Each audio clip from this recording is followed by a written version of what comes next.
مړي سره محبت د نیک انسان سره، که عام انسان دی، که عالم دی، که جاهل دی، هغه دا دی چې د هغه دپاره دعاګانې وغواړي. قبر احترام دا دی او دا مسلې را روانې دي چې په قبر به له پاسه نه خېږي، په دې به کښېنې نه، د دې بې حرمتي به نه کوې، دلته به اودس ماتې نه کوې، دلته به چرس او بنګ نسکې او دا کارونه کېږي نه کېږي. نو موږ د قبر احترام ساته او د به دشتي دې ته سجده لګول، د دې نه طواف کول، په دې غټ غټ نومونه لیکل، په دې آبادیانې جوړول. او کله چې موږ مړی ښخ کوو څومره خلک په دې قبرونه راوړي. دا ادب ولې څوک هلته نه یادېږي؟ ته چې د مړي په دې قبر راوړي، تا خو د یو کس په کور راوړي، ته د چا په کور راوړي دی شي ژوندی، له پاسه به دغه شان په قبر ناسي او خلک به لګي قبر به کني، دی به ورته ډډه لګولي، په قبر د پاسه به ناسي.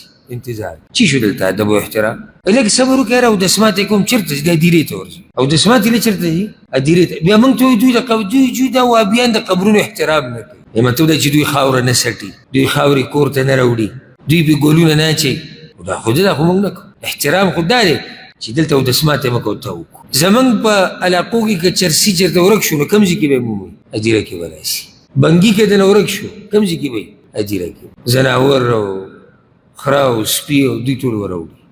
موږ د قبرونو نه چې د قبرونو احترام، قبر احترام شریعت په حدودو کې دننه.